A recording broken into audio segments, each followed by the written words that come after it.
Hello guys, मैं आपका भाई दोस्त educator of business studies love Kaushik. आज की क्लास में आपको 12th क्लास की बिजनेस स्टडीज से टाइप्स ऑफ प्लान्स का अटपटा चटपटा टॉपिक आसान तरीके से समझा दूंगा। हर कंपनी प्लान करती है कि भविष्य में उसको क्या करना है, कैसे करना है। उस प्लानिंग के बहुत सारे टुकड़े होते हैं, उन टुकड़ों को बोलते हैं टाइप्स ऑफ प्लान। कोई भी टारगेट कंपनी सेट कर रही है, मान लो कि वो चाहती है अपनी सेल्स को बढ़ाना है। अगर वो कंपनी चाहती है अपने प्रॉफिट को बढ़ाना है, लॉस में चल रही है कंपनी, तो वो चाहती है कि उसके लॉस को कम करना है।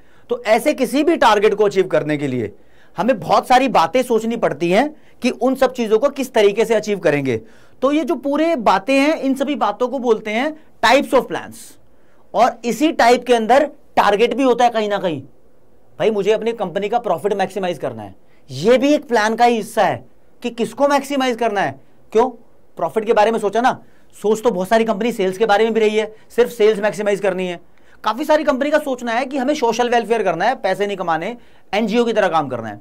गवर्नमेंट भी चाहती है कि सोशल वेलफेयर हो, तो सब लोग प्लानिंग करते हैं। प्लानिंग घर में भी होती है, पेट्रोल पंप पे भी होती है, हॉस्पिटल पे भी होती है, कंपनी में भी होती है, अलग अलग तरीके से। बस उस प्लान के हिस्से यहां पर टाइप्स ऑफ प्लान है। मैंने 8 टाइप ऑफ प्लान लिखे हैं, एक एक करके डिस्कस करते हैं क्या होते हैं। पहले नाम पढ़वा दूं: objectives, strategy, policy, rules, procedure, programme, methods, budget. एक एक करके डिस्कस करूंगा। फिर इन सभी प्लान्स को 2 ब्रॉड कैटेगरी में क्लासिफाई किया हुआ है। एक होते हैं सिंगल यूज प्लान्स, एक होते हैं स्टैंडिंग प्लान्स, वो लास्ट में एट द एंड। और सबसे मेन बात, आपको अब इस स्क्रीन का स्क्रीनशॉट लेने की जरूरत नहीं पड़ेगी। आपको ये पूरे के पूरे प्रॉपर नोट्स जो मैं प्रोवाइड करूंगा डिस्क्रिप्शन में लिंक में मिल जाएंगे, उसकी पीडीएफ। तो काम आपका बेहद आसान होने वाला है। कोई भी दिक्कत, प्रॉब्लम, डाउट है तो कमेंट सेक्शन में बता दो, सारे कमेंट पढ़ के मैं उसका रिप्लाई कर दूंगा। फिर भी अगर आपको लगता है नहीं सर कोई बड़ी प्रॉब्लम है, मैं टाइप नहीं कर पा रहा, तो इंस्टाग्राम पे उसकी फोटो भेज दो, मैं वहीं रिप्लाई कर दूंगा। तो दोस्तों चलते हैं। सबसे पहले मैं आपको समझाऊंगा ऑब्जेक्टिव्स क्या होता है। ऑब्जेक्टिव्स लगता नहीं है सुनते ही कि कुछ अचीव करना है, किसी टारगेट की बात हो रही है। तो हां दोस्तों, ऑब्जेक्टिव किसी भी कंपनी के प्लान का पहला हिस्सा होता है और यह होता है टारगेट। यह कंपनी का मोटिव हो सकता है, ठीक है ना। मोटिव नहीं बोलेंगे, टारगेट ही बोलते हैं। तो यह एक तरीके से फर्स्ट स्टेप होता है जो कंपनी अचीव करना चाहती है। और इसका एग्जांपल आपको बोलूं, कितने भी एग्जांपल दे लो, प्रॉफिट मैक्सिमाइज करना, सेल्स मैक्सिमाइज करना, रेवेन्यू मैक्सिमाइज करना, कुछ भी बोल दो। एग्जांपल के तौर पे यहां लिखा हुआ है, one of the objective of an organisation could be to increase sales by 20%। साफ लिखा है सेल्स बाय 20%। अच्छा, ऑब्जेक्टिव की एक मेन बात सुन लो। अगर पूरे नंबर लेने ना इसको एक्सप्लेन करने के लिए, तो यह बताना जरूरी है कि कोई भी कंपनी अपना ऑब्जेक्टिव जब डिसाइड करे ना, तो वह नंबर्स में होना चाहिए। जैसे यहां नंबर्स लिखे हैं, क्वांटिटेटिव टर्म्स में होना चाहिए। अगर कोई कंपनी ये बोल रही है मुझे सेल्स मैक्सिमाइज करनी है और नहीं बता रही कितने % से बढ़ानी है, तो वो कंपनी अपने एम्प्लॉय का पोपट बना रही है। वो एम्प्लॉय सेल्स बढ़ा भी देंगे तो भी उनके सीनियर लेवल के लोग क्या कहेंगे, अरे इतनी नहीं, इससे ज्यादा बढ़ानी थी। अरे नंबर्स में बताओ, सब कुछ क्लैरिटी रहती है तो अचीव करने में भी आसानी रहती है। तो ऑब्जेक्टिव की डेफिनेशन लिखी है, एग्जांपल लिखा है, आपको जानना है, ठीक है। तो अब मैं सामने से हटता हूं, स्क्रीनशॉट लेने की जरूरत नहीं यार, आपको मिल जाएगा डिस्क्रिप्शन में सब कुछ, ठीक है। ऊपर से नेक्स्ट आ गया स्ट्रैटेजी। स्ट्रैटेजी क्या होती है, पढ़ने से पहले सुन लो। स्ट्रैटेजी होता है किसी चीज से निपटने के लिए लिया गया एक्शन। पेप्सी कंपनी ने कोल्ड ड्रिंक के प्राइस कम कर दिए ताकि वो कोका कोला को बीट कर सके कंपटीशन में। तो अब जो भी दाव पेच, जो भी पैतरे कोका कोला खेलेगी पेप्सी के साथ, वो कोका कोला की स्ट्रैटेजी होगी। तो किसी बात से निपटने के लिए लिया गया एक्शन स्ट्रैटेजी है। तो दोस्तों स्ट्रैटेजी 3 चीजों पर डिपेंड करती है। पहली बात ध्यान रखना, 3 मेन चीज होती है इसमें। लॉन्ग टर्म ऑब्जेक्टिव्स देखे जाते हैं कंपनी के, कहीं ऐसा शॉर्ट टर्म दाव पेच ना खेल दे कि अभी तो कोका कोला सेट हो जाए और भविष्य में बर्बाद हो जाए। पेप्सी ने प्राइस ड्रॉप किया है, कोका कोला कहीं अनलिमिटेड प्राइस ड्रॉप ना कर दे। जैसे कि मान लो पेप्सी ने 50 से 40 किया प्राइस, एग्जांपल किया नहीं वैसे, तो कोका कोला कहीं 50 से 5 रुपए ना कर दे, तो लॉन्ग टर्म बेइज्जती हो जाएगी ना, इतना भी कम नहीं करेगी। तो ऐसा एक्शन जो हैंड टू हैंड प्रॉब्लम को टैकल करे, ठीक है। फिर selecting a specific course of action like, अब देखो यहां वर्ड कितना खतरनाक है, कोर्स ऑफ एक्शन।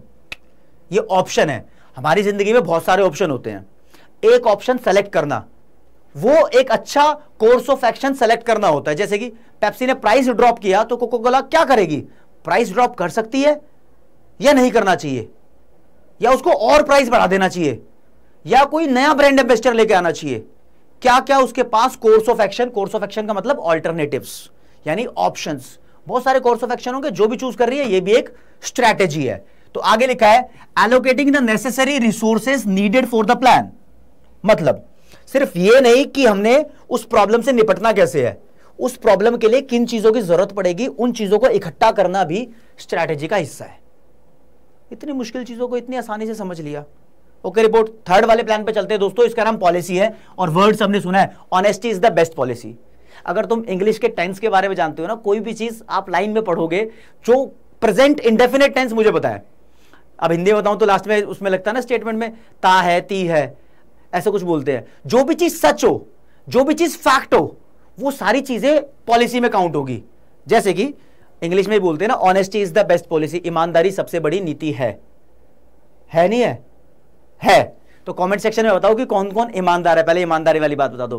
कंपनी की भी अपनी अपनी पॉलिसी होती है कि हम नो क्रेडिट पॉलिसी, हम उधार पे सामान नहीं बेचते। नो रिफंड पॉलिसी, कोई सामान खरीद के ले जाएगा तो हम वापस नहीं करेंगे।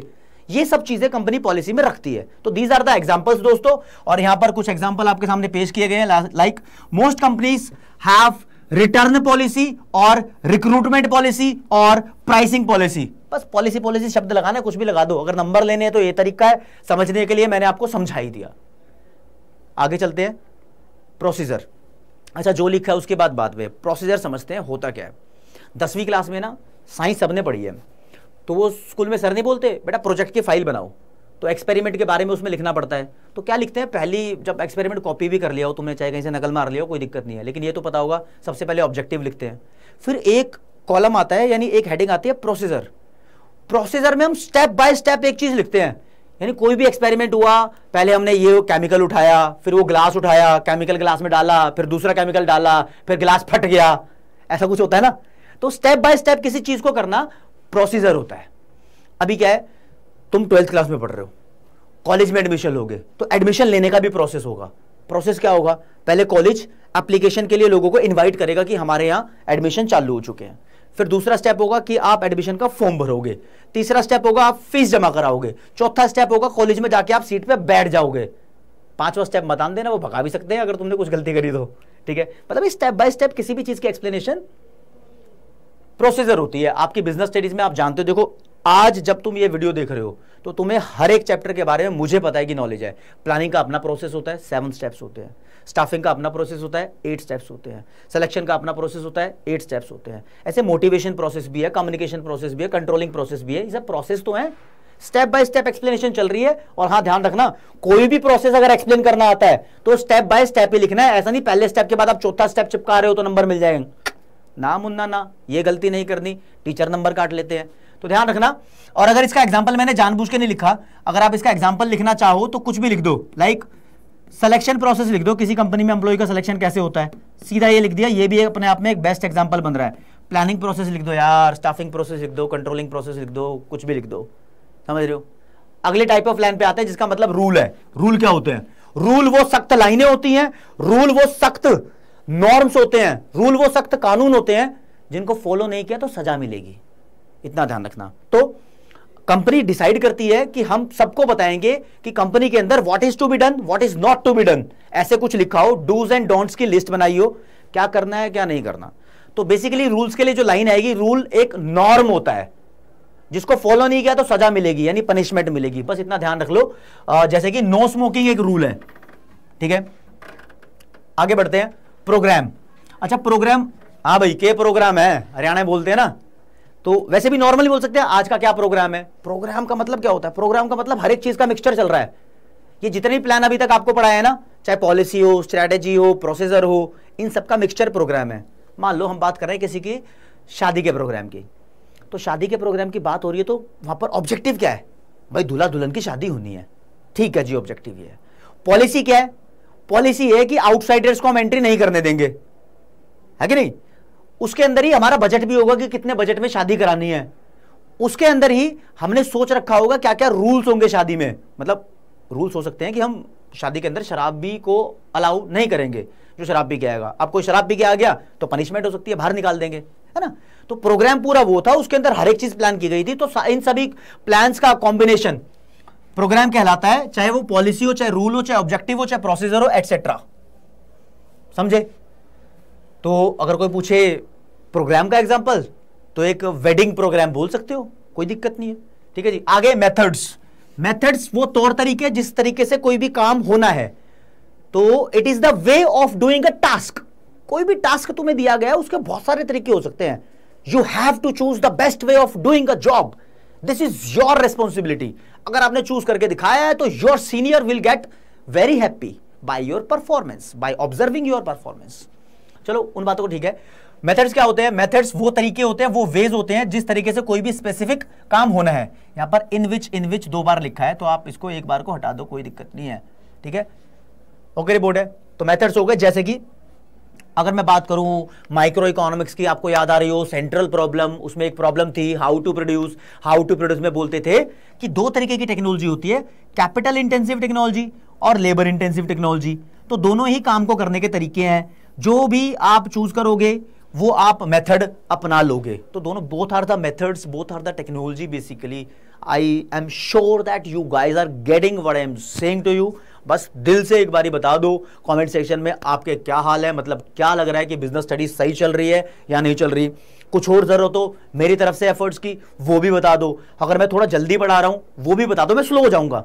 हाफ ईयरली एग्जाम नजदीक है ना, इसलिए मुझे इतना थोड़ा फास्ट पेस पे चलना पड़ रहा है, ठीक है। फिर भी तुम बताओ मुझे यार, ठीक है ना। और तो दोस्तों लास्ट में बजट की बात हो रही है। जब जब तुम बजट समझते हो तो बजट का मतलब तुम ये समझते हो कि पैसों की बात हो रही है, इतनी लिमिट की हमारे पास पैसे हैं, बस इससे ज्यादा नहीं है।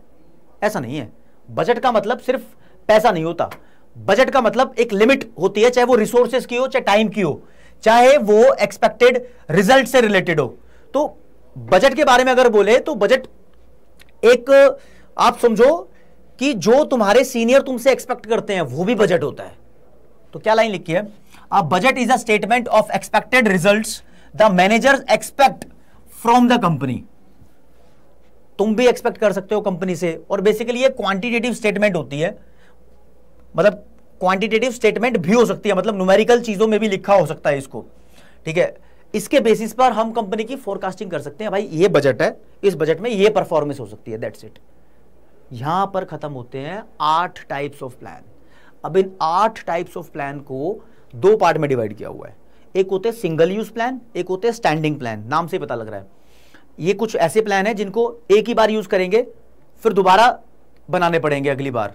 कुछ प्लान ऐसे हैं जो एक बार बना दिए लंबे टाइम तक वही रहेंगे, जैसे कि कंपनी का आपने रूल बना दिया तो रूल लंबे टाइम तक रहता है। कंपनी की पॉलिसी बना दी तो पॉलिसी लंबे टाइम तक रहती है ना। बजट आज बनाया है तो कल बजट बदल सकता है ना, कि हर चीज के लिए बजट अलग हो सकता है। तो यहां पर कुछ टाइप्स ऑफ प्लान है जो आपसे डिस्कस कर रहे हैं। तो यहां पर दोस्तों पेन का कलर पहले चेंज करूंगा, और कौन सा करूं, रेड कर दिया। चलो इधर लिखे स्टैंडिंग प्लान्स, इधर लिखे सिंगल यूज प्लान। तो जितने भी आपको मैंने प्लान बताए हैं, कुछ प्लान ऐसे हैं जो लंबे टाइम तक चलेंगे, जो बदलेगी नहीं कंपनी, लॉन्ग टर्म तक चलाने वाले। जिसके एग्जांपल दिए 6 टाइप है इसमें। ऑब्जेक्टिव कंपनी का लंबे टाइम तक प्रॉफिट मैक्सिमाइज करना है तो प्रॉफिट के लिए ही काम करती है। ऐसा नहीं कि कोई कंपनी इस साल चाह रही है कि प्रॉफिट ज्यादा करना है और अगले साल चाह रही है कि सोशल वेलफेयर ज्यादा करना है, नहीं, ठीक है। कंपनी की स्ट्रैटेजी, मतलब दूसरों से बदला कैसे लेना है, वो सेम सी रहती है। पॉलिसी, प्रोसीजर, सिलेक्शन का प्रोसेस कैसा है तो वो लंबे समय तक ऐसे ही रहता है। जिस मेथड को वो यूज कर रही है लंबे समय तक मेथड्स ऐसे रहते हैं। रूल्स बेसिकली सेम रहते हैं। बदलता क्या है? बजट। बदलता क्या है? प्रोग्राम। प्रोग्राम का मतलब, प्रोग्राम तो हर एक प्लान का कॉम्बिनेशन है ना, तो कुछ भी बदल गया तो मतलब प्रोग्राम बदल गया। तो बजट भी बदला तो प्रोग्राम भी बदला, इस तरीके से। तो बात करेंगे डिफरेंस की, तो पहला डिफरेंस बनेगा टाइम पीरियड को लेकर, कि standing plan long period of time के लिए बनाए जाते हैं और single use plan short period of time के लिए बनाए जाते हैं, ठीक है। और ये जब जब जरूरत होती है बार बार रिपीटेडली फ्रेम किए जाते हैं, ठीक है। ये प्लान हमारे डिसीजन मेकिंग में यूनिफॉर्मिटी लेकर आते हैं। इनफॉर्मिटी नहीं है, यूनिफॉर्मिटी है यहां पर, प्लीज इस बात को समझना, ठीक है। मतलब एकता लेकर आते हैं और कंसिस्टेंसी लेकर आते हैं हमारे डिसीजन मेकिंग में, ठीक है। और ये किसी पर्टिकुलर एक्टिविटीज को चलाने के लिए होते हैं, ठीक है। ये लिखा है सक्सेसफुली, इस बात को समझना। और दोस्तों थर्ड तो टाइप्स वाला था। 4th नंबर पे स्कोप क्या है, तो they guide the managers in a particular matter like price policy and sales policy. कोई भी पर्टिकुलर मैटर हो उसके बारे में आइडिया लगाने में हेल्पफुल होते हैं, क्योंकि लॉन्ग टर्म प्लान है, लंबे समय तक कंपनी के साथ रहेंगे, तो आइडिया आप लगा सकते हो कंपनी के बारे में, प्लान के बारे में, कुछ भी समझ के। अगर आप एक कंपनी की प्राइस पॉलिसी देख लो तो वो प्राइस पॉलिसी देखने के बाद आप कंपनी के बारे में जज कर सकते हो। जैसे कि लुई विटॉन की बात करूं, अरमानी की बात करूं, वर्साचे की बात करूं, डीएनजी की बात करूं, बड़े महंगे महंगे कपड़े, गुच्ची की बात करूं, तो उनका प्राइस देख के ही अंदाजा लगा सकते हैं हम कुछ, है ना, कि स्टेटस वाली चीजें बनाते हैं, बहुत महंगी होती है, कोई स्पेशल चीज बनाते हैं, बहुत रिसर्च एंड डेवलपमेंट करते होंगे। एप्पल का फोन देख लो या फिर दूसरा लावा का फोन देख लो, है ना, अंतर है ना। तो प्राइस पॉलिसी देखकर भी हम आइडिया लगा सकते हैं, ठीक है।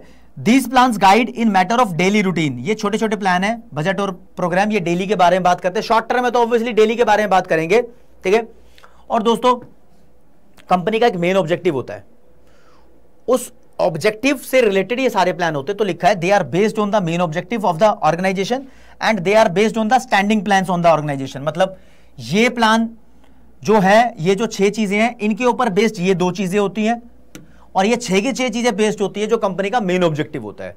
तो इसी के साथ मैंने प्लानिंग का चैप्टर खत्म कर लिया। गाइडेंस यहां पर ये सुन लो कि प्लानिंग का चैप्टर 3 क्लासेस में खत्म किया गया है। पहली क्लास में प्लानिंग का प्रोसेस और उसकी लिमिटेशन बताई गई है, प्लानिंग का मीनिंग भी बता दिया। दूसरी क्लास में यानी L2 जो है हमारा, उसमें प्लानिंग के फीचर्स और इंपॉर्टेंस बताई है, और फिर लास्ट में बच गए थे प्लानिंग के टाइप्स, तो वो हो गए इस क्लास में। आप लोगों की जो रिक्वायरमेंट आप कमेंट सेक्शन में जरूर बताएं, अपने दोस्तों को बताएं कि बिजनेस स्टडीज यहां शुरू हो गई है। तो आज के लिए दोस्तों इतना ही। जय हिंद, जय भारत, नमस्कार, धन्यवाद।